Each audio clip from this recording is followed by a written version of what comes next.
ക്രൂശതിൽ ഈ പാപിയാമെന്നെ നേടിടുവാൻ തിരുരക്തം ചിന്തി ക്രൂശതിൽ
നിറയ്ക്കണേ നിന്നാത്മാവിനാൽ കഴുകണേ നിൻ ശുദ്ധരക്തത്താൽ നിറയ്ക്കണേ നിന്നാത്മാവിനാൽ ജീവിച്ചിടും ഞാൻ ക്രൂശിൻ സാക്ഷിയായി സേവിച്ചിടും ഞാൻ അന്ത്യം വരെ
മുറ്റുമായൊരുക്കും നിന്നെ ഞാൻ.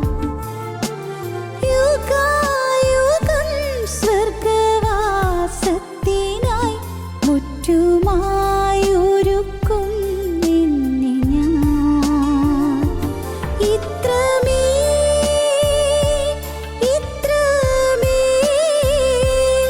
എന്നെ ആഴമായി സ്നേഹിച്ചിടാൻ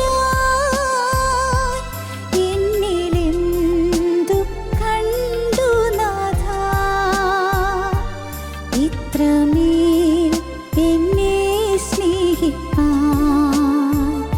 എന്നിലെന്തു കണ്ടു നാഥാ. ഇത്രമേൽ എന്നെ സ്നേഹിപ്പാൻ. ഞങ്ങളും ക്രൂശിക്കപ്പെട്ട ക്രിസ്തുവിനെ പ്രസംഗിക്കുന്നു. ദൈവ തിരുനാമത്തിൻ്റെ മഹത്വം ഉണ്ടാകട്ടെ. ഉൽപ്പത്തി പുസ്തകം 24-ാം 22-ാം വാക്യം. ഒട്ടകങ്ങൾ കുടിച്ചു തീർന്നപ്പോൾ അവൻ 1/2 ശേക്കൽ തൂക്കമുള്ള ഒരു പൊന്മൂക്കുത്തിയും അവളുടെ കൈക്കിടുവാൻ 10 ശേക്കൽ തൂക്കമുള്ള 2 പൊൻമുളയും എടുത്ത് അവളോട്, നീ ആരുടെ മകൾ? പറക, നിൻ്റെ അപ്പൻ്റെ വീട്ടിൽ ഞങ്ങൾക്ക് രാപാർപ്പാൻ സ്ഥലമുണ്ടോ എന്ന് ചോദിച്ചു. അവൾ അവനോട്, നാഹോരിന് മിൽക്ക പ്രസവിച്ച മകനായ ബെഥൂവേലിൻ്റെ മകളാകുന്നു ഞാൻ എന്ന് പറഞ്ഞു. ഞങ്ങളുടെ അവിടെ വൈക്കോലും തീനും വേണ്ടുവോളമുണ്ട്, രാപാർപ്പാൻ സ്ഥലവുമുണ്ട് എന്നും അവൾ പറഞ്ഞു. അപ്പോൾ ആ പുരുഷൻ കുനിഞ്ഞ് യഹോവയെ നമസ്കരിച്ചു. ആ പുരുഷൻ അബ്രഹാമിൻ്റെ ദാസനായ ഏലിയാസാറാണ്. ഏലിയാസാർ കുനിഞ്ഞ് യഹോവയെ നമസ്കരിച്ചു. ഇതിന് മുൻപൊരവസരത്തിൽ നിങ്ങളോട് പറഞ്ഞിട്ടുണ്ട്, ഏലിയാസാർ പരിശുദ്ധാത്മാവിൻ്റെ പ്രതീകമാണ്. അബ്രഹാമിൻ്റെ ഏകജാതനായ ഇസ്ഹാക്കിന് മണവാട്ടിയെ തേടിയാണ് ഏലിയാസാർ പുറപ്പെട്ടിരിക്കുന്നത്. കഴിഞ്ഞ 2000-ലേറെ വർഷമായി കർത്താവായ യേശുക്രിസ്തുവിന് മണവാട്ടിയായി ഒരു സഭയെ ഒരുക്കുവാൻ, ആടയാഭരണങ്ങൾ അണിയിച്ച് ഒരുക്കുവാൻ കാര്യസ്ഥനായ റൂക്കുദിശ പാറക്കലീത്ത ഈ ഭൂമിയിൽ പ്രവർത്തിച്ചു കൊണ്ടിരിക്കുകയാണ്. പരിശുദ്ധാത്മാവ്, ആശ്വാസപ്രദനായ പരിശുദ്ധാത്മാവ് ഈ ഭൂമിയിൽ പ്രവർത്തിച്ചു കൊണ്ടിരിക്കുകയാണ്. ലോകത്തെമ്പാടും വ്യാപരിച്ചു കൊണ്ടിരിക്കുകയാണ്. പരിശുദ്ധാത്മാവിൻ്റെ പ്രവൃത്തി എന്താണ്? ഒരു മണവാട്ടിയെ ഒരുക്കുന്നു, സഭയെ സുന്ദരിയാക്കി ഒരുക്കുന്നു. സുന്ദരികളിൽ അതിസുന്ദരി നീ, ജാതികളിൽ സൂനു എന്ന് പിതാക്കന്മാർ വിവാഹ ശുശ്രൂഷയിൽ പാടുന്നത് നാം കേട്ടിട്ടുണ്ട്. സുന്ദരികളിൽ അതിസുന്ദരിയായി പുറജാതികളുടെ പുത്രിയായ മണവാട്ടി സഭയെ ജീവനുള്ള ദൈവം ഒരുക്കിക്കൊണ്ടിരിക്കുന്നു. അതിസുന്ദരിയായി സുഗന്ധമുള്ളതായ വസനങ്ങൾ, വസ്ത്രങ്ങൾ, ആടയാഭരണങ്ങൾ എല്ലാം അണിയിച്ച് നീതിപ്രവൃത്തികളും നന്മപ്രവൃത്തികളുമാകുന്ന വിശുദ്ധ ജീവിതമാകുന്ന സൗഗന്ധികത്വം സഭയ്ക്ക് പകർന്നു കൊടുത്തുകൊണ്ട് പരിശുദ്ധാത്മാവ് സഭയെ ഒരുക്കുന്നു. പ്രിയപ്പെട്ടവരെ, ഇസ്ഹാക്കിന് മണവാട്ടിയെ ഏലിയാസാർ ഒരുക്കിയതുപോലെ പരിശുദ്ധാത്മാവ് ക്രിസ്തുവിന് ഒരു മണവാട്ടി സഭയെ ഇന്ന് ഒരുക്കിക്കൊണ്ടിരിക്കുന്നു. ഒട്ടകങ്ങൾ കുടിച്ചു തീർന്നപ്പോൾ അവൻ 1/2 ശേക്കൽ തൂക്കമുള്ള ഒരു പൊന്മൂക്കുത്തിയും അവളുടെ കൈക്കിടുവാൻ 10 ശേക്കൽ തൂക്കമുള്ള 2 പൊന്മളയും എടുത്ത് അവളോട്, നീ ആരുടെ മകൾ എന്ന് ചോദിച്ചു. ഇസ്ഹാക്കിന് ഒരു നല്ല മണവാട്ടിയെ തേടി ഇറങ്ങിയ ഏലിയാസാറിൻ്റെ ആഗ്രഹം സാധിപ്പിച്ചു കൊടുത്ത ദൈവം, ആ ജീവനുള്ള ദൈവം ഇന്ന് ഈ വാക്കുകൾ നിങ്ങൾ കേട്ടുകൊണ്ടിരിക്കുമ്പോൾ അവൻ്റെ വിശുദ്ധ മണവാട്ടി സഭയുടെ അംഗമായി നമ്മെ ചേർക്കാൻ തിരുമനസ്സാകട്ടെ. അവൻ്റെ മണവാട്ടി സഭയിലെ ശുദ്ധിമതിയായ കന്യകയായി, പുരുഷൻ തൊടാത്ത കന്യകയായി നാം ഓരോരുത്തരും തിളങ്ങുവാൻ, വിളങ്ങുവാൻ, പ്രശോഭിക്കുവാൻ സംഗതിയാകട്ടെ. ബാല അതിസുന്ദരിയും പുരുഷൻ തൊടാത്ത കന്യകയുമായിരുന്നു എന്നാണ് 24-ാം അധ്യായം 16-ാം വാക്യത്തിൽ നാം വായിച്ചത്. ബാല അതിസുന്ദരിയായിരുന്നു, പുരുഷൻ തൊടാത്ത കന്യകയായിരുന്നു. അവൾ ശുദ്ധിമതിയായിരുന്നു, അവൾ കറ തീണ്ടാത്തവളായിരുന്നു. കഴിഞ്ഞൊരവസരത്തിൽ അതിനെക്കുറിച്ച് പറഞ്ഞതാണല്ലോ. അവൾ കറ, ചുളുക്കം എന്നിവ ഇല്ലാത്തവളായിരുന്നു. അവൾ അശുദ്ധി തൊടാത്തവളായിരുന്നു. ബാല അതിസുന്ദരിയായിരുന്നു. പ്രിയപ്പെട്ടവരെ, ക്രിസ്തുവിൻ്റെ കന്യകയായി, ക്രിസ്തുവിൻ്റെ മണവാട്ടിയായി, ക്രിസ്തുവിൻ്റെ കാന്തയായി നാം ഓരോരുത്തരും ഒരുങ്ങിത്തീർന്ന് കർത്താവായ യേശുവിൻ്റെ രണ്ടാമത്തെ വരവിൽ ആ തിരുമണവാളൻ്റെ സന്നിധാനത്തിലേക്ക് പറന്നുയരേണ്ട മണവാട്ടിയായി ഇവിടെ കാത്തിരിക്കേണ്ടവരാണ് ഈ കാലയളവിൽ നാം ഓരോരുത്തരും. ദൈവത്തിന് സ്തോത്രം. യേശു അവിടുന്ന് വീണ്ടും വരും.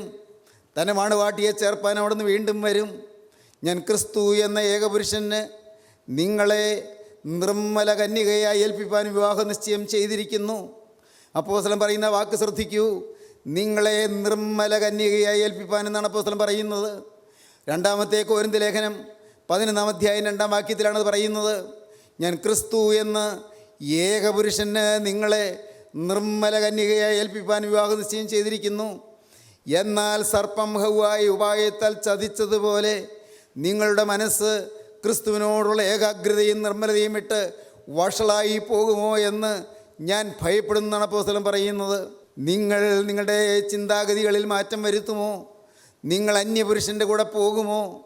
നിങ്ങൾ വിവാഹം ചെയ്യപ്പെട്ട ചെറുപ്പക്കാരനോട് അവനോട് അടുക്കുന്നതിന് മുൻപ്, അവനെ വേൾക്കുന്നതിന് മുൻപ് നിങ്ങൾ അന്യപുരുഷൻ്റെ അടുക്കലേക്ക് നിങ്ങൾ തിരിയുമോ? അന്യപുരുഷനിലേക്ക് നിങ്ങൾ ആകൃഷ്ടരാകുമോ എന്ന് അപ്പോസ്തലൻ ഭയപ്പെടുകയാണ്. സർപ്പം ഹവ്വായെ ഉപായത്താൽ ചതിച്ചതുപോലെ നിങ്ങളുടെ മനസ്സ് ക്രിസ്തുവിനോടുള്ള ഏകാഗ്രതയും നിർമ്മലതയും വിട്ട് വഷളായി പോകുമോ എന്ന് ഞാൻ ഭയപ്പെടുന്നു. ദൈവത്തിന് സ്തോത്രം. സഹോദരങ്ങളെ, നിങ്ങളോട് പറയട്ടെ, ഭാവനയിൽ ഒരു കാര്യം പറയാം. അതങ്ങനെ തന്നെ നടന്നതാകാതിരിക്കട്ടെ, നടക്കരുതെന്നില്ല, അതുപോലെ നടക്കാതിരിക്കട്ടെ. പ്രിയപ്പെട്ടവരെ, ഭാവനയിലാണ് പറയുന്നത്. ഒരു ചെറുപ്പക്കാരൻ, അവൻ്റെ ജോലി വിദേശത്താണ്. വിദേശത്ത് വളരെ മാന്യമായൊരു ജോലിയുണ്ട്. അവൻ്റെ അപ്പനും അമ്മയും നാട്ടിൽ, നമ്മുടെ നാട്ടിൽ അപ്പനും അമ്മയും നാട്ടിലുണ്ട്. അപ്പനും അമ്മയും ഈ മോന് വേണ്ടി ഒരു കന്യകയെ അന്വേഷിച്ചു കൊണ്ടിരിക്കുകയാണ്. വിവാഹാലോചനകൾ നടന്നു. ഭാവനയാണ്. വിവാഹാലോചനകൾ നടന്നു. സാമാന്യം നല്ലൊരു കാര്യം ഒത്തു. അത് ആലോചനയിൽ മുന്നോട്ട് പോയി. കൊള്ളാം. ഈ പെൺകുട്ടിയുടെ ഫോട്ടോ അങ്ങോട്ട് അയച്ചു കൊടുത്തു. ചെറുപ്പക്കാരന് ഇഷ്ടമായി. അവൻ്റെ ഫോട്ടോ ഇങ്ങോട്ട് അയച്ചു കൊടുത്തു. അതും എവർക്കും ഇഷ്ടമായി. വിവാഹത്തിന് അതിനുള്ളതായ ആലോചനകൾ മുന്നോട്ട് ദ്രുതഗതിയിൽ നടന്നു. ആലോചനകളെല്ലാം നടക്കുകയാണ്. പരസ്പരം എല്ലാ കാര്യങ്ങളും, ദിവസങ്ങളും തീയതികളും എല്ലാം ഉറച്ചു. ഇതിനിടയ്ക്ക് അവനൊരാഗ്രഹം, പെൺകുട്ടിയെ ഒന്ന് കാണണമെന്ന്. ഒന്ന് കാണാനായിട്ട് അവൻ പെട്ടെന്ന് ലീവിൽ വന്നു പെൺകുട്ടിയെ കണ്ടു, സംസാരിച്ചു. വിവാഹം ഉറപ്പായി. കാര്യങ്ങളെല്ലാം ഉറപ്പായി. അവൻ വേഗം മടങ്ങിപ്പോയി. തീയതി എല്ലാം ഉറച്ചതിന് ശേഷം പിന്നെ വരാം, അന്ന് കൂടുതൽ ദിവസങ്ങൾ ലീവ് എടുത്ത് വരാം എന്ന് പറഞ്ഞ് അവൻ പോയി. ഭാവനയാണ്. പ്രിയപ്പെട്ടവരെ, അവൻ പോയി. കുറേ നാൾ കഴിഞ്ഞു. അപ്പോഴേക്കും വീട്ടിൽ നിന്ന് ദുരിതര വിളി ചെന്നു. പറഞ്ഞു, ദിവസം നിശ്ചയിച്ചു, നീ വേഗം ഒരുങ്ങി വരണം. അവൻ തിടുക്കത്തിൽ ഒരുക്കങ്ങളെല്ലാം നടത്തി. അവൾക്ക് വേണ്ടിയ ആഭരണങ്ങളെല്ലാം വാങ്ങിയവൻ. അവൾക്ക് വേണ്ടിയതായ വസ്ത്രങ്ങൾ, ആടകൾ അതെല്ലാം വാങ്ങി. എല്ലാ മന്ത്രകോടിയും അങ്ങനെയുള്ളതെല്ലാം ശരിയായി. എല്ലാം വിദേശത്ത് നിന്ന് തന്നെ വാങ്ങിക്കൊണ്ടുവന്നു. ധാരാളം സ്വർണവും മറ്റുമെല്ലാം അവനിതെല്ലാം വാങ്ങിക്കൊണ്ട് അവനിങ്ങനെ വരികയാണ്. അവൻ വന്നു. എയർപോർട്ടിൽ വന്നു. പ്ലെയിൻ ഇറങ്ങിയപ്പോൾ അവൻ്റെ അപ്പനും അമ്മയും കാത്തു നിൽപ്പുണ്ട്. അവൻ ബന്ധപ്പെട്ട് നോക്കി. വിവാഹം നിശ്ചയിച്ചിരിക്കുന്ന പെൺകുട്ടി അവളെ ഒന്ന് കാണണമെന്നുണ്ട്. അവളും വന്ന് കാണുമെന്നാണ് വിചാരിച്ചത്. ഇല്ല, അവൾ വന്നിട്ടില്ല. അവളുടെ ആളുകൾ അവർ 1-2 പേര് വന്നിട്ടുണ്ട്, പക്ഷേ ഏറ്റവും പ്രിയപ്പെട്ടവർ വന്നിട്ടില്ല. അവൻ വന്നു ഇറങ്ങി പോകുന്നതിന് സമയത്ത് അവൻ്റെ കൂട്ടുകാരൻ അവനെ വിളിച്ച് ഒരു ഭാഗത്തേക്ക് മാറ്റിക്കൊണ്ടുപോയി. കൂട്ടുകാരൻ അവനോട് പറയുകയാണ്, ഒരു കാര്യം രഹസ്യമായി നിന്നെ അറിയിക്കാനുണ്ട്. നീ വിവാഹം നിശ്ചയിച്ച് എല്ലാം പോയതിന് ശേഷം പെൺകുട്ടി വേറൊരാളുടെ കൂടെ അവളിപ്പോൾ താമസിക്കുകയാണ്. പ്രിയപ്പെട്ടവരെ, അങ്ങനെ സംഭവിക്കാതിരിക്കട്ടെ. അത് സംഭവിക്കരുതെന്നില്ല, സംഭവിക്കാതിരിക്കട്ടെ. ഭാവനയാണ്. വേറൊരാളുടെ കൂടെ താമസിക്കുന്നു. അയ്യോ, സങ്കടം. ആ ചെറുപ്പക്കാരന് മുഖം വാടി. അവൻ്റെ മുഖം മ്ലാനമായി. അവൻ്റെ അപ്പൻ ചോദിച്ചു, മോനെ എന്താ മുഖത്ത് ഏതാണ്ടൊരു വാട്ടം, എന്താ ക്ഷീണം? അവൻ മിണ്ടുന്നില്ല. അമ്മ ചോദിച്ചു, കുഞ്ഞേ നിനക്ക് എന്ത് പറ്റി, എന്താ പ്രയാസം, എന്താ വിഷമം എന്താണ്? അവൻ മിണ്ടുന്നില്ല. അവൻ മൗനമാണ്. പ്രിയപ്പെട്ടവരെ, ഞാൻ നിങ്ങളോട് ഈ ഉദാഹരണ ഭാവന പറഞ്ഞത് നിങ്ങൾക്ക് ഒരു കാര്യം മനസ്സിലാക്കി തരാനാണ്. മനസ്സിലായി എന്ന് ഞാൻ വിചാരിക്കട്ടെ. കർത്താവായ യേശു അവിടുന്ന് വിവാഹത്തിന് വേണ്ടി, വിവാഹം നിശ്ചയം ചെയ്യപ്പെട്ട കന്യകയെ സ്വീകരിക്കുന്നതിന് വേണ്ടി, വേളി കഴിക്കുന്നതിന് വേണ്ടി രാജാധിരാജൻ വരുമ്പോൾ ഈ കന്യക അന്യപുരുഷൻ്റെ കൂടെ ആയിരിക്കുമോ? നിങ്ങളോട് ചോദിക്കട്ടെ, നിങ്ങൾ വാക്ക് പറഞ്ഞവരാണ്. നിങ്ങൾ ഒരു സമയത്ത് നിങ്ങൾ വാക്ക് പറഞ്ഞവരാണ്. സാത്താൻ ഞാൻ ഉപേക്ഷിക്കുന്നു, മിശിഹായെ ഞാൻ സ്വീകരിക്കുന്നു എന്ന് അല്ലേ നിങ്ങൾ പറഞ്ഞില്ലേ? അത് പറയാത്തവരാരെങ്കിലും ഈ വാക്കുകളെ കേൾക്കുന്നുണ്ടോ? ഒരിക്കലെങ്കിലും ദൈവത്തോട് വാക്ക് പറഞ്ഞവരല്ലേ? പ്രിയപ്പെട്ടവരെ, സാത്താൻ ഞാൻ ഉപേക്ഷിക്കുന്നു, മിശിഹായെ ഞാൻ സ്വീകരിക്കുന്നു എന്ന് വാക്ക് പറഞ്ഞവർ. എന്നാൽ ഇന്ന് ആരുടെ കൂടെയാണ്? ഇന്ന് കള്ളത്തരവും വഞ്ചനയും കൈവശമില്ലേ? ഇന്ന് കൊള്ളരുതായ്മകൾ കൈവശമില്ലേ? ഇന്ന് അവിശ്വസ്തതകൾ കൈവശമില്ലേ? അന്യൻ്റെ സമ്പത്ത് നിന്നും കൈവശം വെച്ചുകൊണ്ടിരിക്കുന്നവരില്ലേ? അന്യായമായി കൈവശം വെച്ചുകൊണ്ടിരിക്കുന്നതായ സമ്പത്തുകൾ പലരുടെയും കൈവശമില്ലേ? കൈക്കൂലി വാങ്ങിയവരില്ലേ? അഴിമതിക്ക് കൂട്ടുനിന്നവരില്ലേ? കൊള്ളലാഭം ഉണ്ടാക്കിയവരില്ലേ? പ്രിയപ്പെട്ടവരെ, നിങ്ങളോട് ചോദിക്കട്ടെ, അശുദ്ധ ജീവിതം നയിച്ചവരില്ലേ? മദ്യപാനം ചെയ്തവരില്ലേ? നിങ്ങൾ ദയവായി ക്ഷമിക്കുക. ഞാൻ ഓരോന്ന് തുറന്നു പറയുന്നതിൽ നിങ്ങൾ ദയവായി നെറ്റി ചുളിക്കരുതേ. ഞാൻ പറയട്ടെ, നിങ്ങളോട് ചോദിക്കട്ടെ, ഇന്നും ജീവിതത്തിൽ കൊള്ളരുതായ്മകൾ പുലർത്തുന്നവരില്ലേ? അശുദ്ധ ബന്ധങ്ങൾ തുടരുന്നവരില്ലേ? അഴുക്ക് ചാലുകളിൽ ജീവിക്കുന്നവരില്ലേ? ബ്ലൂ ഫിലിം കണ്ട് രസിക്കുന്നവരില്ലേ? സിനിമ പടങ്ങളിലെ മ്ലേച്ഛതകൾ കണ്ട് ആസ്വദിക്കുന്നവരില്ലേ? പ്രിയപ്പെട്ടവരെ ചോദിക്കട്ടെ, ഇന്നും വക്രതയും വളവും വഞ്ചനയും ചതിയും കൈവശം വെച്ചുകൊണ്ടിരിക്കുന്നവരില്ലേ? ഓർത്തു നോക്കൂ സഹോദരങ്ങളെ, ഇന്നും ജീവിതത്തിൽ തിന്മകളില്ലേ? വഷളത്വങ്ങളില്ലേ? ഇതൊന്നും വിടാൻ ഇതുവരെയും സമയമായില്ലയോ? രാജാധിരാജനോട് വാക്ക് പറഞ്ഞവരല്ലയോ? ഈ യേശുവിനെ കൈക്കൊള്ളുന്ന തീരുമാനിച്ചവരല്ലയോ? മിശിഹായെ ഞാൻ സ്വീകരിക്കുന്നല്ലയോ നിങ്ങൾ പറഞ്ഞത്? സാത്താൻ ഞാൻ ഉപേക്ഷിക്കുന്നല്ലയോ പറഞ്ഞത്? സാത്താനെ, നിന്നെയും നിന്നിലുള്ള സകല ഭയത്തെയും നിൻ്റെ സകല ശക്തിയെയും ഞാൻ ഉപേക്ഷിക്കുന്നതല്ലയോ നിങ്ങൾ പറഞ്ഞത്? എന്നാൽ ഇന്ന് നിങ്ങളുടെ ജീവിതം എങ്ങനെ ഇരിക്കുന്നു? സാത്താൻ ഇടമുള്ളത് ചിലതെല്ലാം നിങ്ങളുടെ ജീവിതത്തിൽ ഇല്ലയോ? ഇന്ന് നിങ്ങൾ അവിശ്വസ്തരല്ലയോ? ജോലി സ്ഥലത്ത് കൃത്യമായി ജോലി ചെയ്യാത്തവരില്ലേ? ഈ വാക്കുകളെ കേൾക്കുന്നവർ. മാതാപിതാക്കളെ ആദരിക്കാത്തവരില്ലേ? മാതാപിതാക്കളെ അനുസരിക്കാത്തവരില്ലേ? പ്രായമായി അപ്പനെയും അമ്മയെയും നോക്കാത്തവരില്ലേ? പ്രിയപ്പെട്ടവരെ, ഭാര്യയെ മർദ്ദിക്കുന്നവരില്ലേ? ഭാര്യയെ വേദനിപ്പിക്കുന്നവരില്ലേ? ആ സാധു സ്ത്രീയുടെ ഹൃദയത്തെ നൊമ്പരപ്പെടുത്തുന്നവരില്ലേ? ഭർത്താവിനോട് അവിശ്വസ്തത കാണിക്കുന്നവരില്ലേ? ഭർത്താവിനെ നൊമ്പരപ്പെടുത്തുന്നവരില്ലേ? ആ മനുഷ്യനോട് അല്പം പോലും അനുസരണമില്ല, ധിക്കാരം കാണിക്കുന്നവരില്ലേ? സഹോദരങ്ങളെ, കോപിച്ച് അലറുന്നവരില്ലേ? ഗർജിക്കുന്നവരില്ലേ? കോപാട്ടഹാസം കൊണ്ട് വിറവുണ്ട്, ആ വിരളി പൂണ്ട് വരെ സംസാരിക്കുന്നവരില്ലേ? സ്നേഹിതരെ ചോദിക്കട്ടെ, നിങ്ങളുടെ ജീവിതത്തിൽ ഇന്ന് ഈ മണവാളൻ വന്നാൽ അവൻ്റെ സന്നിധിയിലേക്ക് കറയില്ലാത്ത കന്യകയായി ചെല്ലുവാൻ നിങ്ങൾക്കൊരുക്കമുണ്ടോ? നിങ്ങൾ ചിന്തിക്കൂ. രാജാധിരാജൻ വരാറായി. അവൻ്റെ വരവിൻ്റെ കാലൊച്ച കേട്ടു തുടങ്ങി. അവൻ്റെ വരവിൻ്റെ കാഹളധ്വനി കേൾക്കാറായി. അവൻ്റെ വരവിന് വേണ്ടി മണൽത്തരികൾ തരിച്ചു തുടങ്ങി. പ്രിയപ്പെട്ടവരെ, പ്രകൃതി ഒരുങ്ങിക്കഴിഞ്ഞിരിക്കുന്നു. രാജാധിരാജൻ്റെ പൊൻരാഗമനത്തിന് വേണ്ടിയുള്ളതായ എല്ലാം ഈ പ്രകൃതി ഒരുങ്ങിക്കഴിഞ്ഞിരിക്കുകയാണ്. ഒലിവുമല ഒരുങ്ങിക്കഴിഞ്ഞു. അവൻ്റെ കാലം ഒലിവുമലയിൽ നിൽക്കുമെന്ന് പ്രവാചകൻ പറഞ്ഞത് അത് അർത്ഥവത്താകാനുള്ള കാലങ്ങൾ അടുത്ത് കഴിഞ്ഞിരിക്കുകയാണ്. നിങ്ങൾ ഒരുങ്ങിയോ പ്രിയപ്പെട്ടവരെ? നിങ്ങളുടെ ഒരുക്കം എത്ര കണ്ടായി ഈ സഹോദരങ്ങളെ? ജീവനുള്ള ദൈവത്തിൻ്റെ വചനം നിങ്ങളോട് പറയുന്നു, നിങ്ങളോട് ചോദിക്കുന്നു, മകളെ നീ ഒരുങ്ങിയോ? മകനെ നീ ഒരുങ്ങിയോ? നിന്റെ ജീവിതം ക്രിസ്തുവിന് പ്രസാദകരമായി തീർന്നുവോ? നിന്റെ ജീവിതത്തിലെ പാപങ്ങളോ നീ വിട്ടൊഴിഞ്ഞുവോ? പാപങ്ങളോട് നീ യാത്ര പറഞ്ഞുവോ? അഴിമതികളും അക്രമങ്ങളും വേണ്ട എന്ന് വെച്ചുവോ? ദുഷ്ടതയും കൊലപാതക ചതിവുകളും നിന്റെ ജീവിതത്തിൽ വിട്ടുമാറിയോ? സകല ക്രൂരതകളും നിന്നിൽ നിന്ന് മാറിയോ? മകനെ, നിന്റെ ജീവിതം എങ്ങനെ ഇരിക്കുന്നെന്ന് സ്നേഹവാനായ ദൈവം ഈ സമയത്ത് നിങ്ങളോട് അലിവോട് ചോദിക്കുന്നു. ഒരുങ്ങുവാൻ ഇനിയും സമയമായില്ലയോ? കടന്നു പോകുന്ന ഏവരുമായുള്ളവരെ, ഇത് നിങ്ങൾക്ക് ഏതുമില്ലയോ എന്നാണ് എൻ്റെ കർത്താവ് ചോദിക്കുന്നത്. നിങ്ങൾ കടന്നു പോകുന്നവർ ഈ ക്രൂസിലേക്ക് നിങ്ങൾ നോക്കാത്തതെന്ത്? ക്രൂസിലെ സ്നേഹത്തെ നിങ്ങൾ കാണാത്തതെന്ത്? നിങ്ങൾക്ക് വേണ്ടി പിടഞ്ഞു മരിച്ച ആ നിസ്തുല സ്നേഹത്തെ നിങ്ങൾ അറിയാത്തതെന്ത്?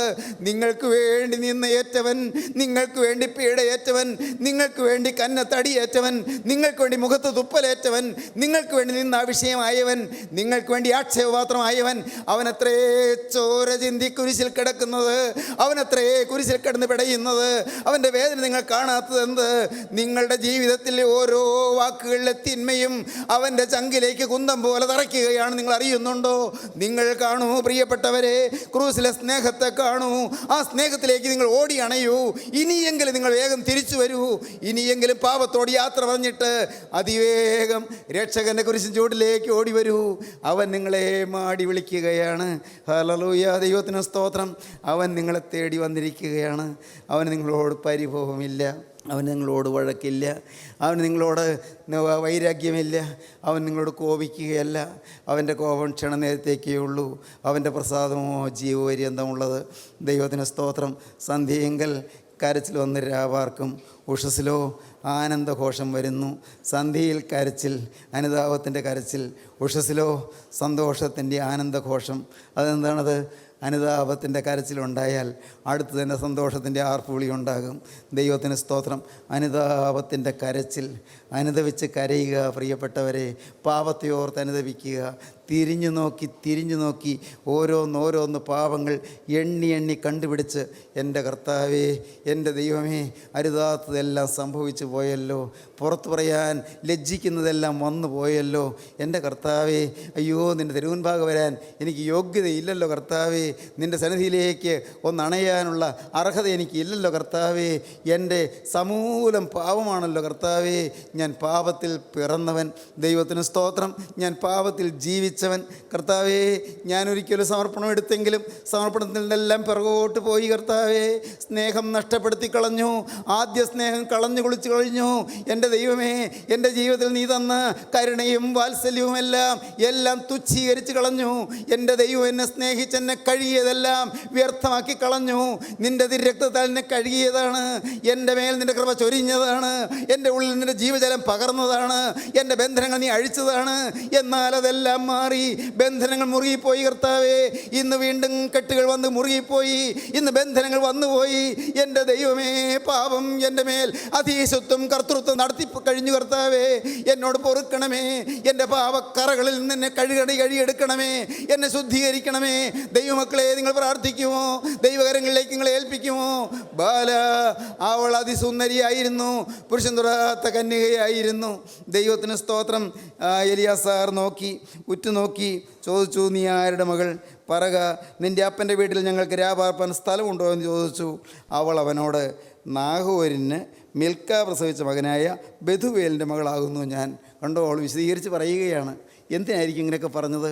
അത് അവളൊന്നും ഓർത്തുകൊണ്ടല്ല പറയുന്നത്, പക്ഷേ അവളെ കൊണ്ട് ഉടയവരാൻ അങ്ങനെയൊക്കെ പറയിപ്പിക്കുകയാണ്. കാരണം അബ്രഹാം പുറപ്പെട്ടു പോകുന്ന ആ ബെഥുവേലിൻ്റെ ഫാമിലി, ആ കുടുംബത്തിൽ തന്നെയാണ് ഇവളും എന്ന് ഈ ദാസന് മനസ്സിലാക്കി കൊടുക്കുവാൻ ഉതകുന്നതായൊരു വിശദീകരണമാണ് അവൾ നൽകുന്നത്. ദൈവത്തിന് സ്തോത്രം. നാഹോരിന് മിൽക്ക പ്രസവിച്ച മകനായ ബെഥുവേലിൻ്റെ മകളാകുന്നു ഞാനെന്ന് പറഞ്ഞു. എന്നിട്ട് വേറൊരു കാര്യം കൂടി അവൾ എടുത്തു പറഞ്ഞു. അതും ചോദിച്ചതല്ല, അവൾ പറയുകയാണ്, ഞങ്ങളുടെ അവിടെ വൈക്കോലും തീനും വേണ്ടുവോളമുണ്ട്, രാപാർപ്പാൻ സ്ഥലവുമുണ്ട് എന്ന് അവൾ പറഞ്ഞു. അപ്പോൾ ആ പുരുഷൻ കുനിഞ്ഞ് യഹോവയെ നമസ്കരിച്ചു. ദൈവത്തിന് സ്തോത്രം. അപ്പോൾ ആ പുരുഷൻ കുനിഞ്ഞ് ദൈവത്തെ നമസ്കരിച്ചു. കൊള്ളാം, ഇത് തന്നെ, ഇവൾ തന്നെയാണ് ഇസ്ഹാക്കിൻ്റെ കന്യക, ഇവൾ തന്നെയാണ് ഇസ്ഹാക്കിനുള്ള മണവാട്ടി. എലിയാസാർ തീരുമാനമെടുത്തു. എലിയാസാറിൻ്റെ മനസ്സിലായി, ദൈവം എന്നെ ശരിയായ വഴിക്ക് നടത്തി, ശരിയായ ഇടത്തേക്ക് നടത്തി, വേണ്ടിടത്തേക്ക് എന്നെ നടത്തി. എൻ്റെ കർത്താവിന് സ്തോത്രം. ദൈവമക്കളെ, നിങ്ങളോട് പറയട്ടെ, ഞാൻ വളരെ വിനീതമായി നിങ്ങളോട് പറയട്ടെ, നിങ്ങളുടെ ജീവിതത്തിൽ നിങ്ങളെ നടത്തുന്ന ദൈവത്തെ നിങ്ങൾ കാണണം. ഇതുവരെ നിങ്ങൾ നടത്തിയ ദൈവത്തിന് സ്തോത്രം. നിങ്ങൾ അമ്മയുടെ ഗർഭത്തിൽ ഉരുവാകുമ്പോൾ ദൈവം നിങ്ങളെ കണ്ടു. അമ്മയുടെ ഗർഭത്തിൽ ഉരുവാകുന്നതിന് മുൻപേ ദൈവം നിങ്ങളെ അറിഞ്ഞു. ദൈവത്തിന് സ്തോത്രം. അമ്മയുടെ ഗർഭത്തിൽ ഒരു കേവലം ചെറുമാംസപിണ്ഡമായി നിങ്ങൾ രൂപപ്പെട്ടു തുടങ്ങുന്നതിന് മുൻപ് തന്നെ സ്വർഗത്തിലെ ദൈവം നിങ്ങളെ അറിഞ്ഞു. ദൈവത്തിന് സ്തോത്രം. അന്ന് ദൈവം നിങ്ങളെ നിയമിച്ചു, അന്ന് ദൈവം നിങ്ങളെ പേര് ചൊല്ലി വിളിച്ചു, അന്ന് ദൈവം നിങ്ങളെ തിരഞ്ഞെടുത്തു. എൻ്റെ കർത്താവിന് സ്തോത്രം. അമ്മയുടെ ഗർഭത്തിൽ നിങ്ങളുടെ അസ്ഥിവഞ്ചനം ഉരുവാകുമ്പോൾ, അസ്ഥിവഞ്ചനം രൂപപ്പെടുമ്പോൾ ദൈവത്തിൻ്റെ കണ്ണ് നോക്കിക്കൊണ്ടിരുന്നു. എന്താണ് ഈ പറയുന്നത്? നിങ്ങൾക്ക് വല്ലതും മനസ്സിലാകുന്നുണ്ടോ? എന്താണ് ഈ പറയുന്നത്? സ്വർഗത്തിലെ ദൈവത്തിൻ്റെ പ്രത്യേക പരിചരണത്തിലും പ്രത്യേക ശ്രദ്ധയിലും പ്രത്യേക സൂക്ഷ്മമായ പരിഗണനയിലും നിങ്ങൾ ഇതുവരെയും എത്തി വന്നു പ്രിയപ്പെട്ടവരെ, ഇവിടം വരെയും എത്തിച്ചേർന്നു. നിങ്ങൾ യദൃച്ഛയാ വന്നതല്ല. ദൈവത്തിന് സ്തോത്രം. ഈ ഭൂമിയിലേക്ക് യദൃച്ഛയാ നിങ്ങൾ ജനിച്ചതല്ല. എൻ്റെ കർത്താവിന് സ്തോത്രം. ഈ ഭൂമിയിൽ ഇത്രയും കാലം നിങ്ങൾ ജീവിച്ചത് യാദൃച്ഛികമായി ജീവിച്ചതല്ല. ദൈവം കണ്ടതാണ്, ദൈവം നിങ്ങൾ അറിഞ്ഞതാണ്. എൻ്റെ കർത്താവിന് സ്തോത്രം. ദൈവത്തിന് നിങ്ങളെക്കുറിച്ച് സുവ്യക്തമായൊരു പദ്ധതിയുണ്ട്, ഒരു നല്ല പ്രോഗ്രാമുണ്ട്, ദൈവത്തിന് നല്ലൊരു സ്കീമുണ്ട്, നല്ലൊരു പ്ലാനുണ്ട്. നിങ്ങളെക്കുറിച്ച് കർത്താവിന് ഒരു പദ്ധതിയുണ്ട്. ദൈവത്തിന് സ്തോത്രം. എത്ര പേർക്ക് മനസ്സിലായി അങ്ങനെ? എന്നെക്കുറിച്ച് ദൈവത്തിന് പദ്ധതിയോ? ഈ പാപം ചെയ്ത് ജീവിച്ച എന്നെക്കുറിച്ചോ? എൻ്റെ കർത്താവിന് സ്തോത്രം. മകനെ, നിന്നോട് പറയട്ടെ, നിന്നെക്കുറിച്ച് ദൈവത്തിന് പദ്ധതിയുണ്ട്. മകളെ, നിന്നോട് പറയട്ടെ, ദൈവത്തിന് നിന്നെക്കുറിച്ചൊരു പ്ലാനുണ്ട്. ദൈവത്തിന് സ്തോത്രം. അതുകൊണ്ടാണ് ഇപ്പോഴും ദൈവം നിന്നോട് സ്നേഹമായി സംസാരിക്കുന്നത്, കർത്താവ് നിൻ്റെ അരികത്തേക്ക് വന്നിരിക്കുന്നത്. നീ എവിടെ ഇരുന്ന് ഈ വാക്കുകളെ കേൾക്കുന്നുവോ അവിടം വരെയും ജീവനുള്ള ക്രിസ്തു എഴുന്നള്ളി വന്ന് നിന്നോട് കരുണയോടെ സംസാരിക്കുന്നത്. നിന്നെക്കുറിച്ച് ദൈവത്തിൻ്റെ ഒരു പദ്ധതി ഉള്ളത് കൊണ്ടാണ്, നിന്നെക്കുറിച്ച് ദൈവത്തിൻ്റെ ഒരു പ്ലാൻ ഉള്ളത് കൊണ്ടാണ്, നിന്നെ അവൻ സ്നേഹിക്കുന്നത് കൊണ്ടാണ്, നിന്നെ സ്വർഗ്ഗരാജ്യത്തിൽ കർത്താവായ യേശു ക്രിസ്തുവിനെ മണവാട്ടിയാക്കുവാൻ ദൈവത്തിൻ്റെ പരിപാടി ഉള്ളത് കൊണ്ടാണ്, സ്വർഗ്ഗത്തിലെ ദൈവത്തിൻ്റെ സ്വർഗീയ സദസ്സിൽ നിന്നെ ചേർത്തണയ്ക്കാൻ ദൈവത്തിന് ആഗ്രഹമുണ്ട്. അതിനുവേണ്ടി നിന്നെ ഒരുക്കുകയാണ്, അതിനുവേണ്ടി നിന്നെ ശുദ്ധീകരിക്കുകയാണ്, അതിനുവേണ്ടി നിന്നെ കഴുകുകയാണ്, അതിനുവേണ്ടി ജീവജലം നിന്റെ മേൽ തളിക്കുകയാണ്, അതിനുവേണ്ടി തിരുരക്തം നിന്റെ മേൽ ചാർത്തുകയാണ്, അതിനുവേണ്ടി ജയമുള്ള സ്ലീബ നിന്റെ ശിരസിൽ വെക്കുകയാണ്, അതിനുവേണ്ടി ദൈവത്തിൻ്റെ അരുമകരം നിന്റെ ശിരസിൽ വെച്ച് നിന്നെ ആശീർവദിക്കുകയാണ്. വിശ്വസിക്കൂ, ദൈവത്തിൻ്റെ കരങ്ങളിലേക്ക് നിങ്ങൾ ഏൽപ്പിക്കൂ, ദൈവത്തോട് വാക്ക് പറയൂ. അവൻ്റെ കരങ്ങളിലേക്ക് ഏൽപ്പിച്ചുകൊണ്ട്, അവൻ്റെ കരങ്ങളിലേക്ക് നിങ്ങൾ ഭാവി മുഴുവൻ ഏൽപ്പിച്ചുകൊണ്ട്, അവൻ്റെ കരങ്ങളിലേക്ക് ഏൽപ്പിച്ചെന്നുള്ള ഉറപ്പോടുകൂടി ദൈവത്തെ നിങ്ങൾ സ്തുതിക്കൂ, ദൈവകരങ്ങളിലേക്ക് ഏൽപ്പിക്കൂ. നന്ദിയോടെ സ്തോത്രം. Hallelujah, hallelujah, hallelujah, hallelujah. നമുക്ക് പ്രാർത്ഥിക്കാം. കരുണയുള്ള കർത്താവേ, ഈ മനോഹരമായ സമയത്തിനായി സ്തോത്രം. നിൻ്റെ മക്കളെ തൊട്ടതിനായി സ്തോത്രം. സ്വർഗത്തിലെ തീ ഞങ്ങളുടെ മേലിറങ്ങിയതിനായി സ്തോത്രം. മഹത്വം മരുമരക്ഷകനായ യേശുവിന് മാത്രം. യേശുവിൻ നാമത്തിൽ തന്നെ ആമീൻ. ഹല്ലേലൂയ.